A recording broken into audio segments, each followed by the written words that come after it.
hopes for the Zelda movie improved dramatically. We get a first look at The Last of Us 2's new survival mode, and Batman Arkham Trilogy provides yet another terrible Switch port. I'm Ash Dixon, and this is GINX News. The Zelda movie felt pretty much inevitable after the smash hit of the Mario film. Both Nintendo and Universal got absolutely doused in money and clearly said, yeah, we should do that again sometime. And I've always said it, Zelda is ripe for a movie. It's an iconic and beloved franchise. It has a fantasy setting oozing with character, and the soundtrack makes me feel so warm and fuzzy inside, I should probably go get it checked out. So when the movie was announced, I had the same reaction as many. Woo!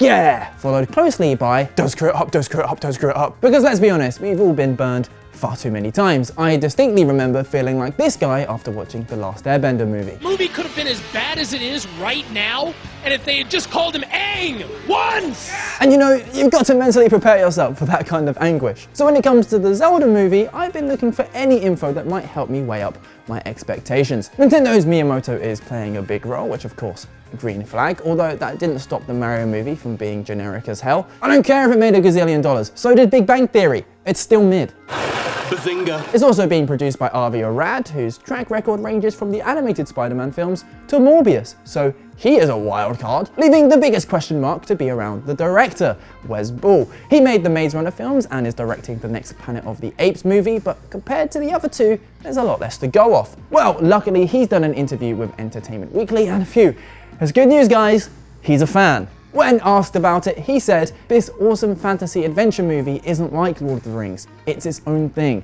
I've always said I would love to see a live action Miyazaki.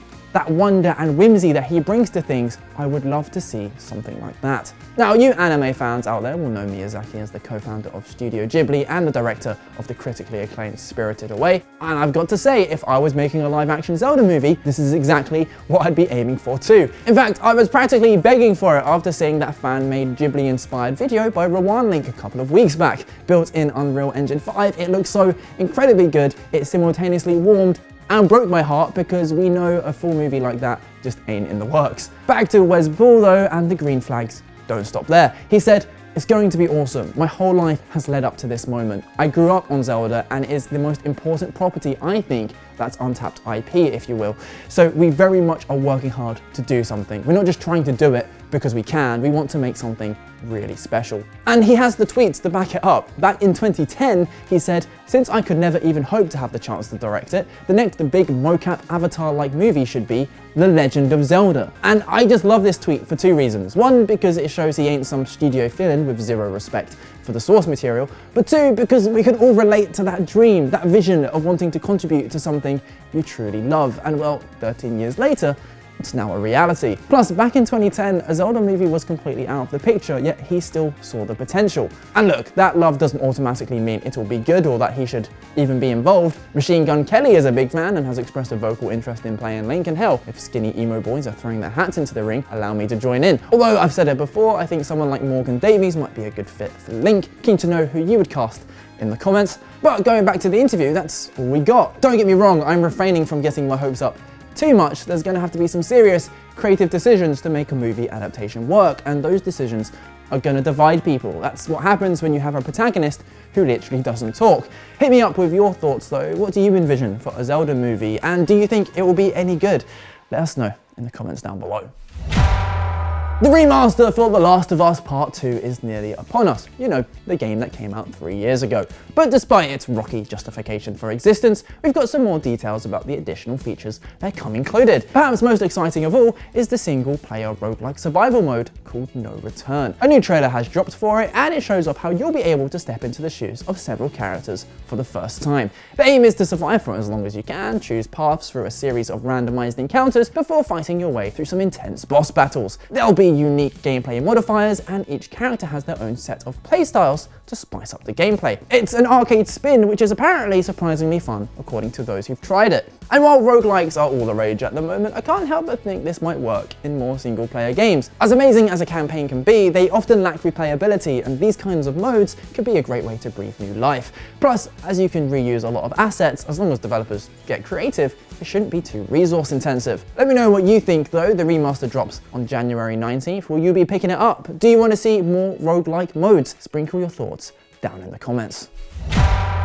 From remasters to ports now, and well, this next one's a doozy. The Batman Arkham trilogy landed on the Switch last week, and as many people expected, it is struggling. Doubts were already cast after it was delayed for 7 weeks, and looking at the current results, God knows what it looked like back then. Now, the game contains all 3 Arkham games and their respective DLCs, but whether they're actually playable is another question. Plenty of YouTubers have been running their own diagnoses, and across the board, things look disastrously bad. Now, I'm going to use Digital Foundry's video as a reference here because it's very good, and as always, I do recommend checking out the full video. First of all, the game aims for 30 frames per second, but realistically, it scrapes 20 to 25. Now, that's not too disastrous if it wasn't for the extremely bad stutters. And I mean, just look at this Batmobile sequence. It basically turns into a slideshow. I personally find it fascinating looking at all the strategies developers utilize to trim down the game for Switch because, let's be honest, that thing is old and measly at this point. But boy, Turn Me Up Games have pulled out all of the stops.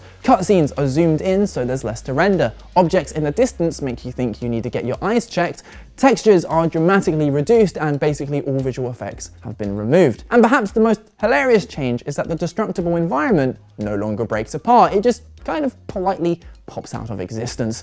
And look, some people will say all these measures are proof of how much work they've put into the port, but here's an idea. If you've done all of that and it still looks awful, maybe just don't make it. And especially don't charge $60 for it, because that is insane. But don't worry everyone, the original developers of the game have that new Suicide Squad game coming out soon. And there's totally no controversy around that. Nope, none at all.